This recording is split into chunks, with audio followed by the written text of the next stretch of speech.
Olá, meu nome é Laís Caroline, sou aluna de Ciências Econômicas da Universidade Federal do Pará e vou iniciar aqui um trabalho referente à última avaliação da disciplina de Economia Clássica.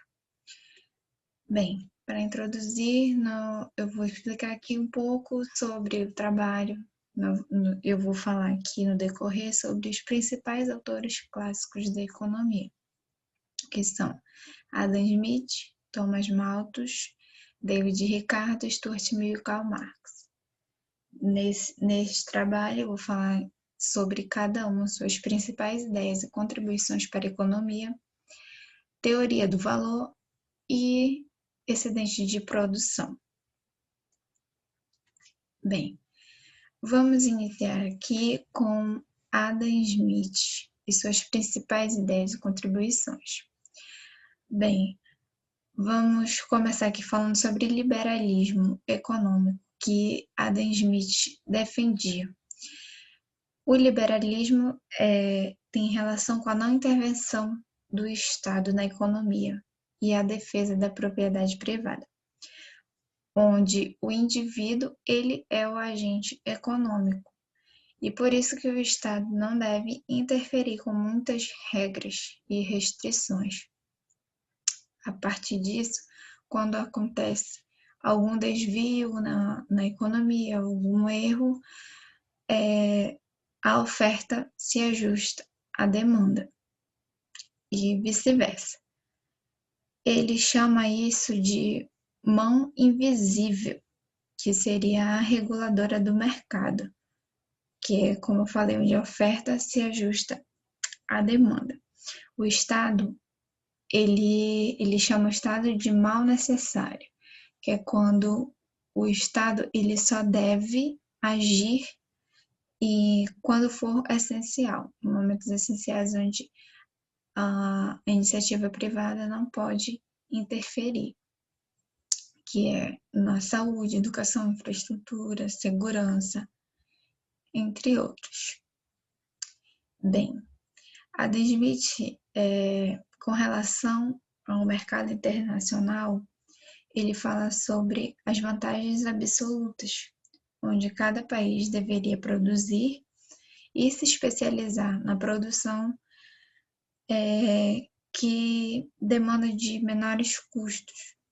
Então, se um país A ele tem um custo menor na produção de vinho, por exemplo, ele vai produzir somente vinho.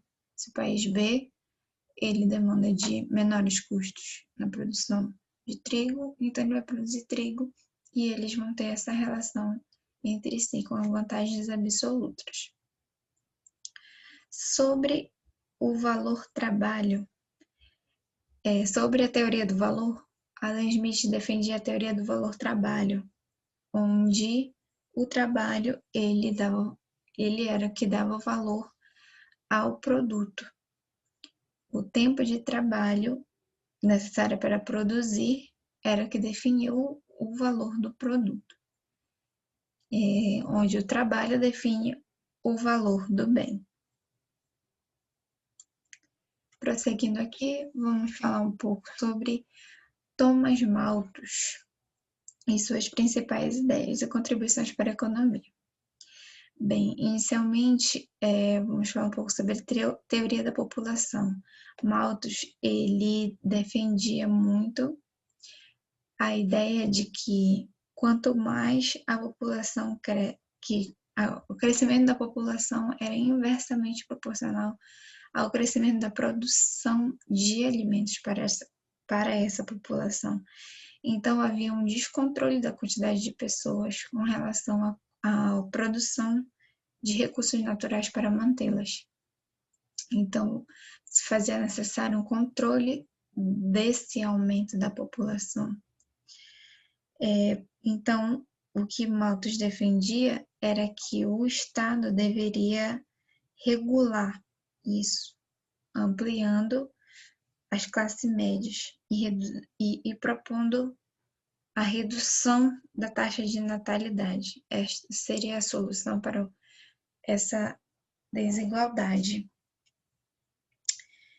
Bem, com isso, juntamente com isso, Thomas Malthus também, na teoria do valor, ele defendia a teoria da superprodução. O que seria a superprodução? Ele defendia que o proprietário da terra, ele defendia o proprietário da terra. Por quê? O proprietário da terra, ele gastava tudo o que ele produzia. Então, não restava nada. Enquanto o capitalista industrial, ele gastava tudo. Com isso, o capitalista industrial, ele poupava, ele investia. Então, com isso, o dinheiro ele circulava menos no mercado, produzindo assim uma grande escala. Os capitalistas industriais não gastavam tudo, então gerando assim uma superprodução. Bem, continuando aqui, vamos falar sobre David Ricardo, um autor famoso da economia, que ele defendia a teoria da renda e do lucro. A teoria da renda e do lucro ele falava que terras diferentes geravam rentabilidades diferentes. Então, quanto mais produtiva era a terra, mais lucratividade o proprietário da terra tinha. Com isso, o proprietário de terra, ele tinha mais lucro, obtinha mais lucro do que o capitalista industrial. E o David Ricardo, ele entra de encontro com a teoria das vantagens absolutas de Smith com a teoria das vantagens comparativas. Na teoria das vantagens comparativas, cada país poderia produzir o que fosse mais barato, sem se importar se outro país já produzia ou não. Continuando aqui, a teoria das terras diferentes tinham qualidades diferentes e tinham produtividades diferentes. Ricardo, ele defendia que os proprietários de terra tinham terra de maior qualidade, logo maior lucratividade. Ricardo também falou sobre a diferença do valor-utilidade do valor-trabalho. Ele defendia a teoria do valor-trabalho, pois o valor-utilidade seria para os produtos com aspectos individuais de troca. Serviria só para produtos de luxo, produtos diferenciados. No valor-trabalho, eles sentem aspectos sociais de produção. O produto, ele teria o valor proporcional ao trabalho nele empregado durante o processo de produção.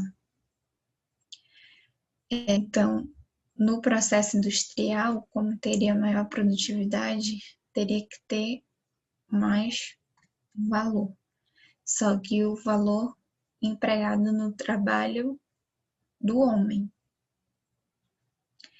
Continuando, vamos falar aqui um pouco rapidamente sobre Stuart Mill. Como temos pouco tempo, vamos falar rápido sobre esses autores. Stuart Mill, ele defendia o mercado internacional. Como nós estudamos durante as aulas, vimos que Stuart Mill, ele era um autor confuso. Ele tinha uma certa contradição entre a teoria do valor-utilidade e a teoria do valor-trabalho. Ele era contra a propriedade privada, pois ele dizia que a propriedade privada corroborava com os conflitos sociais. aumentava as diferenças sociais. E com relação ao mercado internacional, ele ia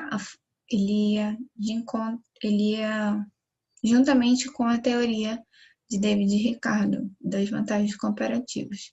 Eles diziam que os países poderiam produzir qualquer produto que lhe fosse de menor custo, porque mesmo que ele produza um menor custo, cada país tem um custo diferente.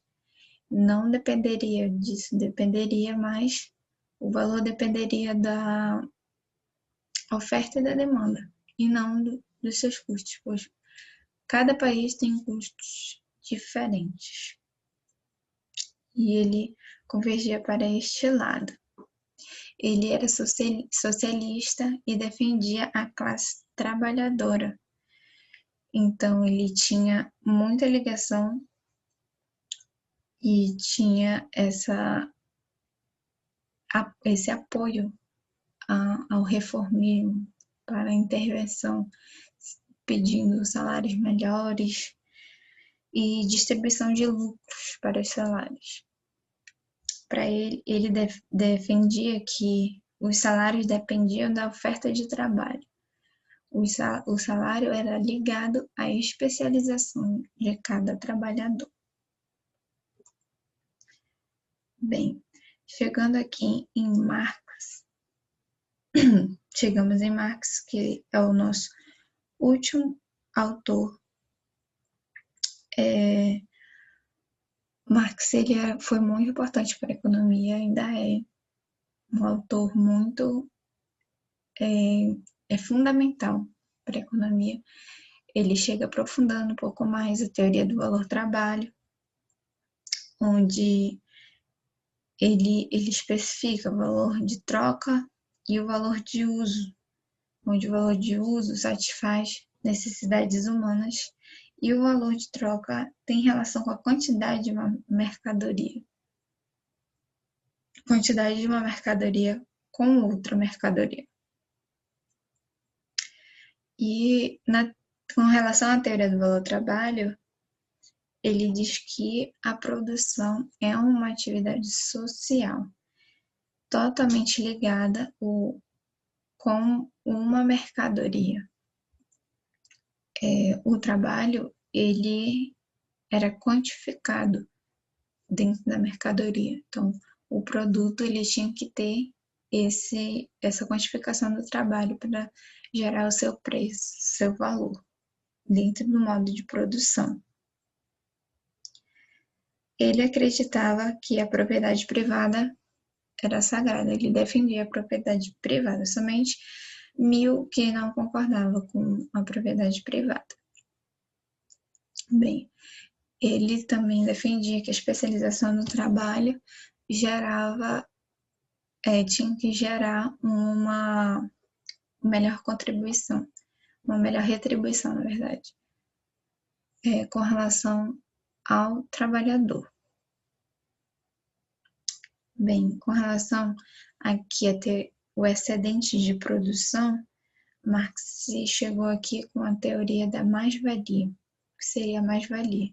É aquela quantidade de trabalho excedente que o operário realiza na produção e que não é paga para ele. O proprietário da terra fica com este excedente, não é pago para o trabalhador. Então, a quantidade de trabalho socialmente, ele entrou com esse novo conceito, que é a quantidade de trabalho socialmente necessário, que seria a quantidade de trabalho para produzir um bem ou serviço que era essencial para a produção. A mais-valia, ela tinha dois tipos. A mais-valia absoluta e relativa, onde a absoluta era a quantidade exata de horas a mais que o trabalhador realizou e não recebeu por isso. Foi diretamente para o capitalista. E a relativa é a substituição do homem pela máquina. que é quando o capitalista ganha ainda mais, pois não tem ali o trabalho socialmente necessário aplicado naquele produto. E aqui ele também falando um pouco sobre acumulação de capital, a concentração de capital era na minoria, que se concentrava nos capitalistas, onde eles se tornavam cada vez mais ricos com esse excedente, e muitas pessoas, os trabalhadores, vendiam sua força de trabalho e se tornavam cada vez mais pobres, porque não recebiam essa parte de trabalho a mais.